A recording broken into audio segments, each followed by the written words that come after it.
The city of Kairos, capital of the greatest empire the chained world has ever known, teeters on the brink of anarchy. From below, the dark cult of the machine continues its inexorable rise, whilst in the streets above there are running battles that the authorities, despite their weight of numbers, seem powerless to contain.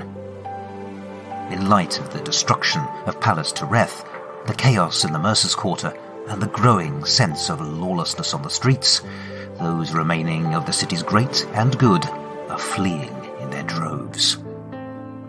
And from the lowliest urchin to the wealthiest noble, there is one name that seems to have become synonymous with the city's fall from grace.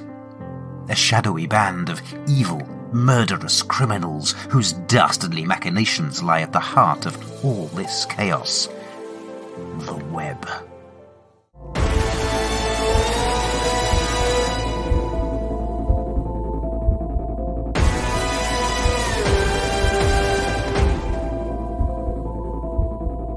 Hello and welcome to The Lone Adventurer, an actual play solo RPG podcast with me, Carl White. I will be your narrator, your game master, and your guide as we follow our heroes on their journey into the unknown. For this game, I'll be using the Blades in the Dark rule set, as well as a variety of other systems, tools, and tables as they take my fancy. A word of warning. The following scenes may contain mature themes and disturbing imagery. Listener discretion is advised. The adventure continues.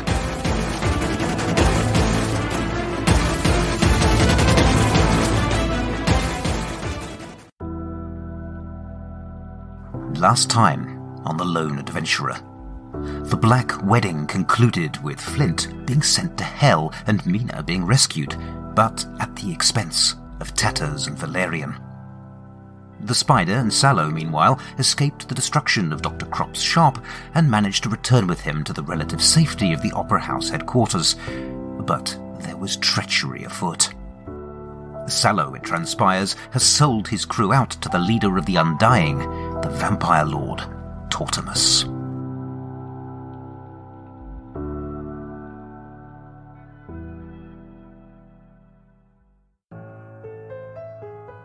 We're screwed, Spider. Done. Tatters and Valerian captured or dead. Posters for our capture up over half the city. All our dead drops compromised, the seven knows how, and Lord Phroaig only kept out of a blue-coat interrogation cell by a serious bribe. Lord bloody Phroaig! With him out the picture, we've lost our eyes on the council. Trace leans over the table, knuckles white. Our network is being dismantled in front of our eyes. How long before this place is blown too? You want to wait here until the Blues, or the Cult, or the Unseen, or the Undying break down the door? It's over, Spider. We need to cut and run now, while we still can. Crater, lounging with both feet up on the arm of their battered leather sofa, grunts in agreement. She's not wrong, Spider. You heard what they did to Sawtooth. Nailed up to his front door with his throat torn out. Messages don't come much clearer than that. Sallow looks like he's going to be sick. Crater, in spite of everything, laughs. Looks like we've pissed off just about everyone in this city worth a spit. I reckon we're cooked. There's no denying it. The crew are in rough shape. There's been no word from Tatters or Valerian since the debacle at Toreth Palace, and those that did make it back are pretty rattled.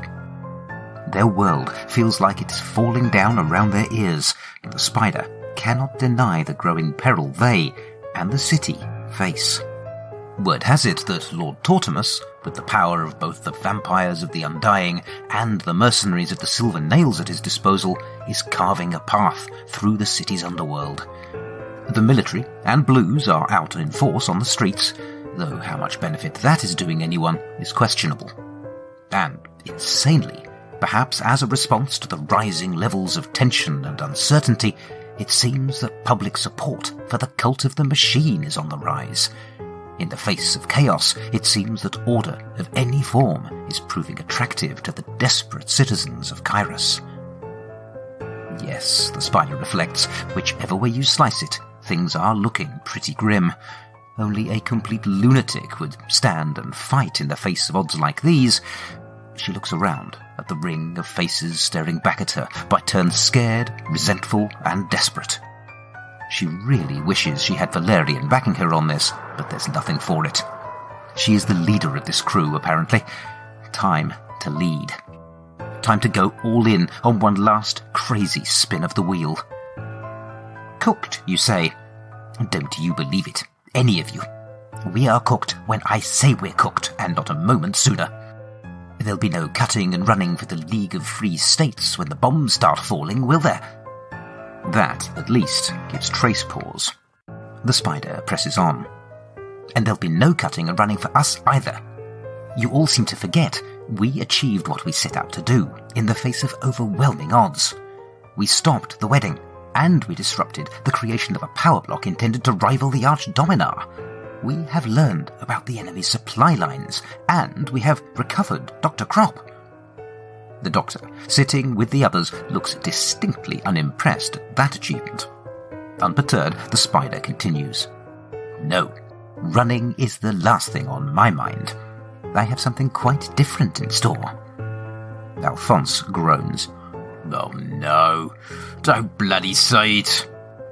The spider meets his eye, and despite the twinkle of humour, there is not a hint of give in her gaze. You know it, Crater. I have a plan.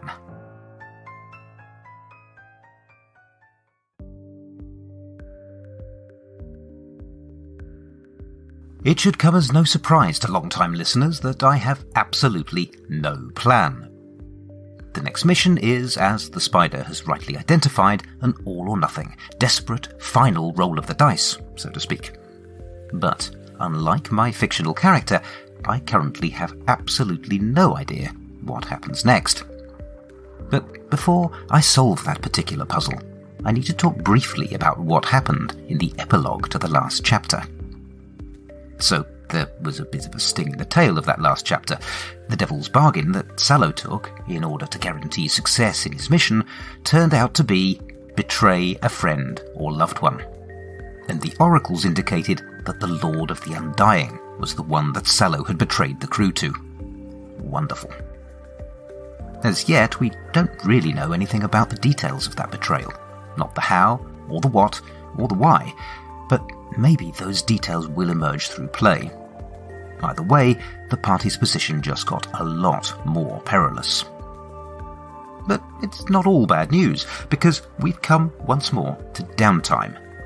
We've had one of those sessions after the Iron Hook mission, and another after the Twin Mustang and Great Machine missions, and now we have a third, the aftermath of the 3 parallel endeavours. I'm fond of this aspect of the Blades in the Dark rule set. The way the post-mission reckoning is distinct and codified, represented as a mechanical set of activities that operate as an entirely different mode of play to the mission mechanics. It's a sort of mini-game within the wider game. And I find it a lot more interesting and satisfying than the way that D&D handles downtime, for example. Running 3 missions in parallel puts a bit of stress on the Blades in the Dark rules that it was not designed to deal with, but they do seem to bear up pretty well under the strain. First off, I ended up with a total of +9 reputation, which was almost, but not quite enough, to raise the web up 1 tier. Next, they earned 6 coin and also 10 heat. That maxed out the heat track, raising the crew's wanted level to 2, and taking them 5 heat towards wanted level 3. The stakes were definitely rising. But on the plus side, there were buckets of XP to hand out, both from the characters meeting the character goals on their sheets, and from actions regularly being taken against a desperate position. Better yet, the team had already picked up a fair amount of XP from earlier missions, and with the spending of some coin for additional XP, my whole crew were able to buy new class features and extra action points. In addition, I was able to take a crew advance that means my whole crew now has an additional 2 stress boxes each. Very handy. Next, I rolled for Entanglements. And because I'd had 3 teams earning rewards, it seemed only fair to have them earn 3 penalties also. I ended up with a show of force, reprisals, and questioning. Where I didn't know what those results represented in the fiction, I used the oracles to help me. I think that this is a particularly well-designed element of the Blade's rules. The greater the mechanical heat level the crew faces, the more perilous the entanglement options become. Then everyone took their downtime actions, recovering, indulging in vices to clear stress, reducing heat, and so on, while I rolled against various faction clocks to find out what was happening behind the scenes. All of that provided me with a sense of developments in the city and the mental state of my PCs, which provided some flavour text in that last scene. Tatters and Valerian are out recovering for this mission after maxing out their stress tracks. A quick oracle check determined they never made it back to base, but as they are effectively NPCs for this coming mission, their location will remain a mystery for now, even to me. Instead, our crew for the upcoming mission will be made up of the Spider, Sallow, Crater, and Trace. Let's find out what the Spider has in mind in a moment.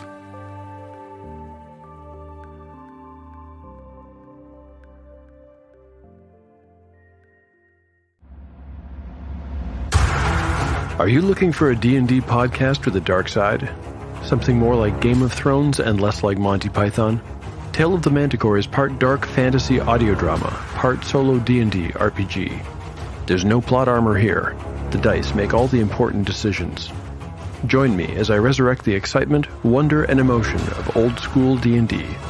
Made for a mature audience, Tale of the Manticore is both a fiction and a game. It's the story where chaos rolls.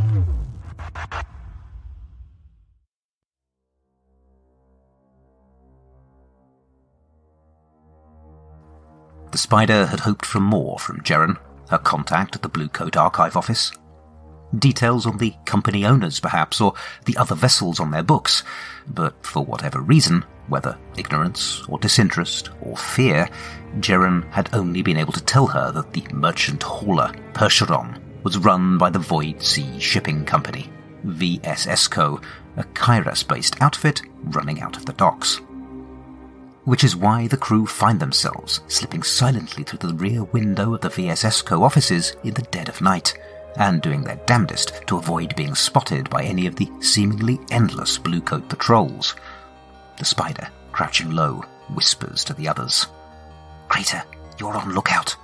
Case, see if you can find us another route out of here if things go south. Sallow, just try not to blow anything up, okay?" She makes her way down the hall, wincing at every floorboard creak. There is every possibility that the office manager is asleep upstairs, and they can ill afford anyone raising the alarm with the sheer presence of law enforcement out on the streets tonight.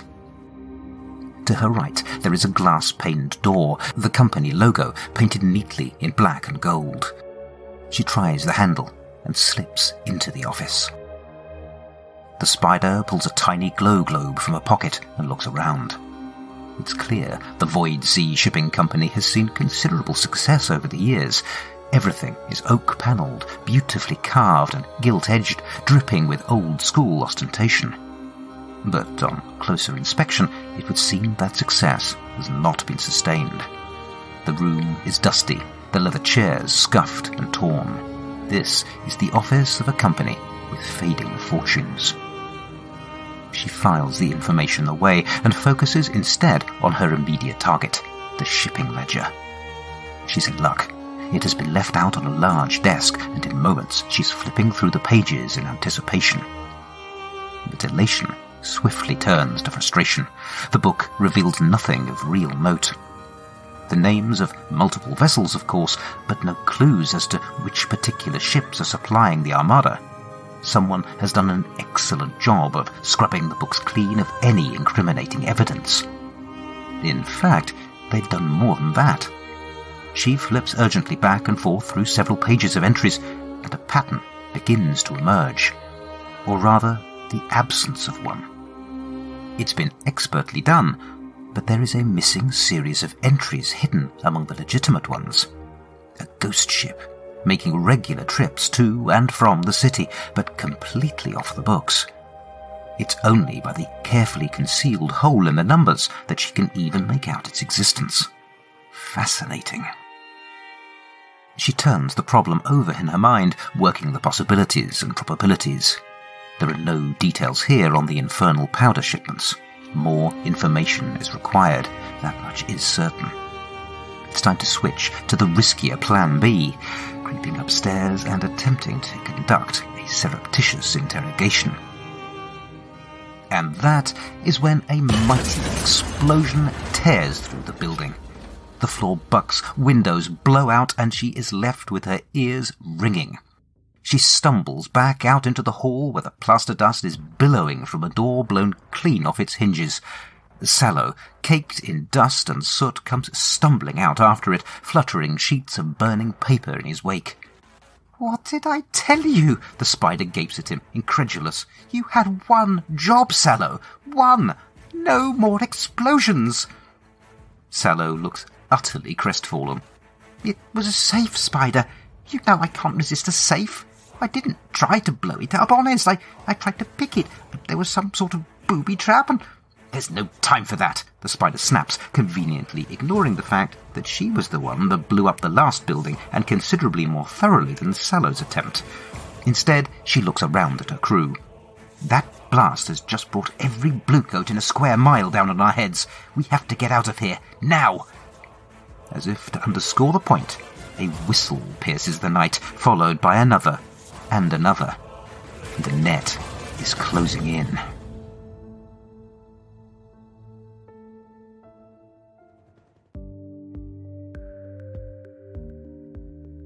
For a gang of recently leveled up super spies, my crew does have a knack of totally screwing things up for themselves.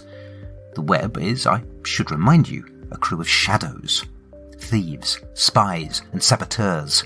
Masters of misdirection and subterfuge, experts in the subtle arts. And yet somehow, their passage through Season 2 of this show seems to be more defined by a series of massive explosions and destroyed buildings. Is it any wonder the whole city is after their heads? But before I get too carried away with berating my team, let's just back up a little. This scene began with the instigating action of a new mission, the engagement role. In order to avoid spoilers, I'm not really going to go into the details of that role and the nature of the mission just now, but suffice to say that the overarching mission is a massive 16-segment clock called Destroy the Unseen Supply Lines, and that the crew began with a risky starting position. Of course, you can check out the show notes if you want to get the inside track on what the team has planned. Unfortunately, I screwed up the Spider's gather information roll to get intel on the shipping company behind the infernal powder, and so my scene opened with the crew breaking into the shipping company's offices in order to gather some more information. I made a group prowl roll to break in undetected, and basically that went okay at the expense of a bit more heat. And then I made a study roll for the Spider. That was another success with a consequence, and the consequence this time was reduced effect. I asked the Starforge descriptor focus oracle how the effect was limited, and I got the delightfully appropriate response, lost ship. Mechanically, they had completed 3 ticks out of the 16 on this mission already. They only needed 1 more tick to get all of the info they required on the shipping company. I envisaged Sallow finding a safe to pick, made a tinker roll with a push, and, well, I think you can probably guess how that roll turned out. I could have had Sallow roll to resist this consequence, but I kind of like what it did to the story, and so I chose to roll with the punch. The way I've structured things this time out, they still need more information on the shipping company if they're going to complete the overall mission. Fingers crossed they can find that info somewhere else, because things just got a little spicy at this location. Time to move on, I think. The escape, the Spider is forced to concede, is expertly managed. Under pressure, the team functioned like well-oiled clockwork, moving at speed and in silence, perfectly coordinated. The flatfoots of the city bluecoats don't stand a chance. They're left chasing shadows as the web slip away into the night.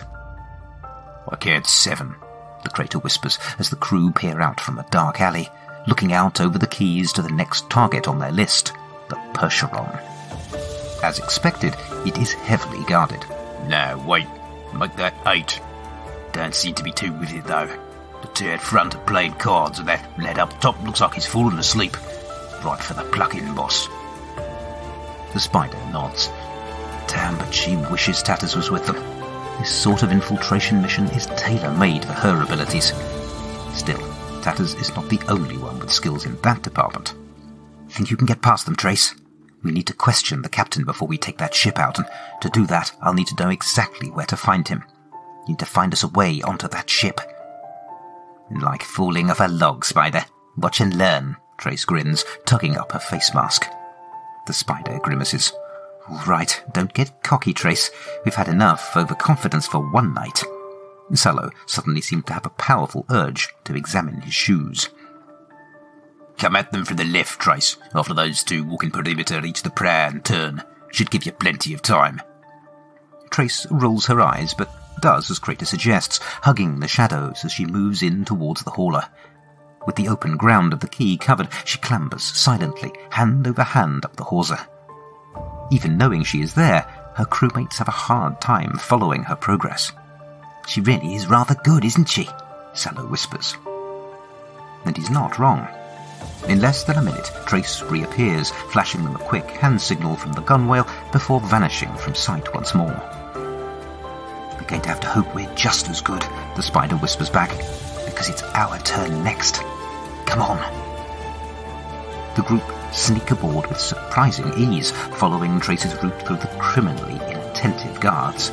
Though, in fairness, in 2 cases that is because the scout has neutralized them.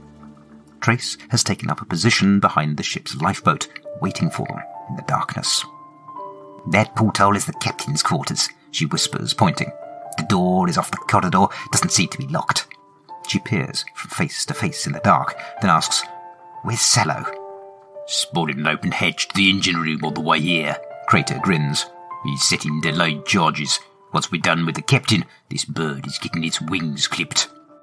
If the spider is concerned, she doesn't show it. That puts us on the clock. Let's get in, find out what we need to know, and get out, sharpish. Crater, are you all set? The big man cracks his knuckles. Always. Let's get this done.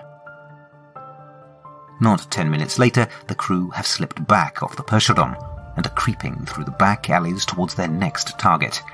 Their mission has been a complete success. Not only have they scuttled the Percheron, but the captain sang like a canary at the suggestion the crew might leave him alone for 5 minutes with Crater. They had names, places, and dates, and the means to leverage that information. But in spite of all of that, the spider is frowning deeply, troubled by what they have learned of the ship that was missing from the ledger. Because that ship, the Calvina, turns out to have been ferrying infernal powder, only off the books. VSSCO are being paid a small fortune by a secret buyer to skim off the top of the Unseen's powder supply. The Calvina's destination was unknown to the captain, but he had met the contact once. A thin-lipped, portly little fellow with a face like a smacked arse and the demeanour to go with it.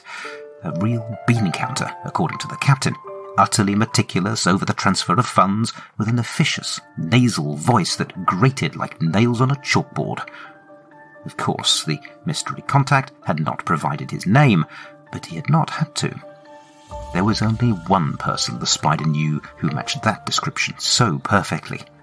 The secret buyer who had arranged the theft of infernal powder from houses Montesario and Tereth, seemingly to create a stockpile of their own, was Digby Algaric, personal assistant to Alexis Montesario, the Whisperer of the House of Whispers.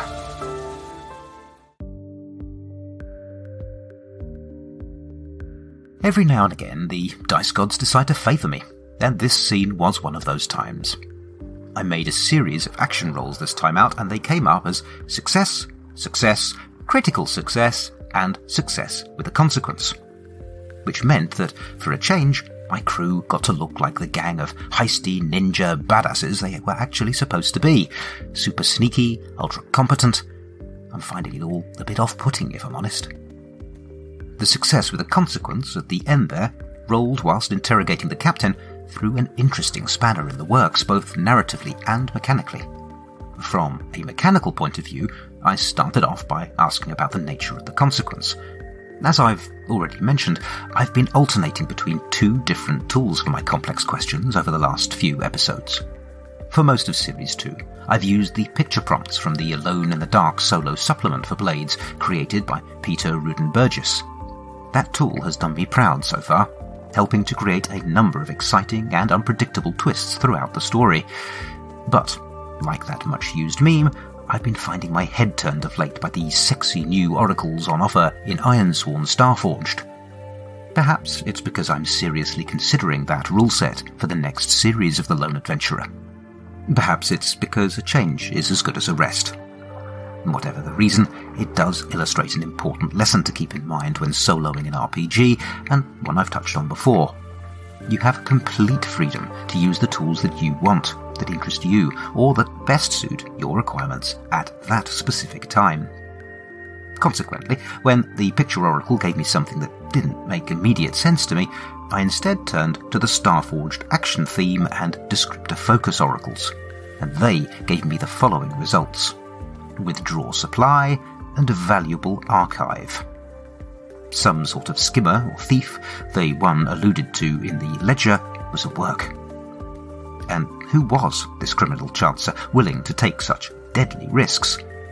My first thought, given that we've seen a fair bit of him lately, was Lord Tortimus, and so I asked the Oracle if it was him. I made the odds likely, 0 to 75 on a D100, and the Vampire Lord would be behind these new shenanigans. And of course, I rolled a 95. Not him then. I considered leaving the answer as unknown, but felt that leaving such an ambiguous plot thread hanging was a bit unsatisfying. And so I rolled on my faction list, and there it was, the House of Whispers. We've not seen anything of them in quite some time, not since the tail end of Series 1 in fact, and so I'm pleased to have them now finally reappear. There's been plenty of supposition on my part as to how the House of Whispers is linked to the unseen. Let us not forget that this entire story began with the previous Whisperer sending Mina Montesario out on the trail of the infernal powder, and then getting himself assassinated by the unseen. In light of the wedding plans and the powder shipments to the Hidden Armada, I'd assumed that Alexis, the new Whisperer, was in cahoots with the unseen, and might even have been responsible for his predecessor's murder. But this new information makes me question that assumption. Wheels, it would seem, within wheels. All this uncertainty is a core part of this procedurally generated solo RPG experience. The world does not exist until it is directly observed or interacted with. Elements of the world beyond that direct observation can be inferred or implied or imagined, but until we are provided with incontrovertible proof of the true nature of things, all options remain on the table. Anything is possible. And that, at least for me, is where the excitement comes from. From being continually on the liminal threshold, seeing the universe coalesce in front of my PCs as they stumble through the unknown, seeing connections form between previously discrete story threads, and seeing reality emerge from the ether as if it had been ever thus. For me, as the player of this game, that remains a continual thrill. It's one that shares some DNA with the experience one can get from a group game as you kick in the next metaphorical door, but I do think that the feeling is deeper and more sustained in a solo RPG. It really is a unique creative experience, and one I heartily recommend to anyone with a love of RPGs. But enough waxing ecstatic. It's time to draw this chapter to a close. What perils lie in store for our plucky band? What twists of fate await them? Damned if I know. And frankly, I wouldn't have it any other way. Until next time.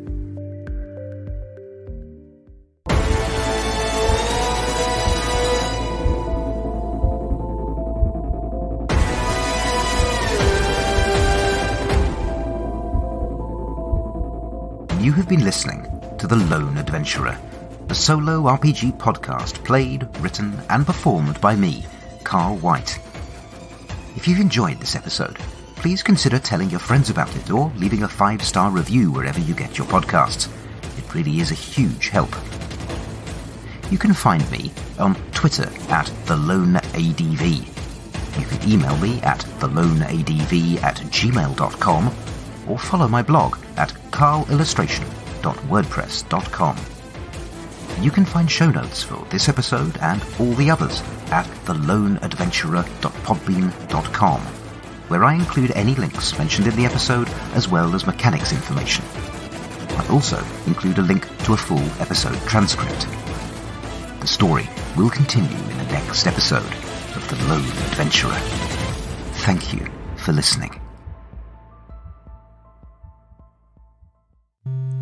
Hello and welcome to my promotional trailer of enticement. My name is Art the Solo Gamer, and I am the storyteller and game master for a bi-weekly actual play podcast called The Solo Gaming Experience.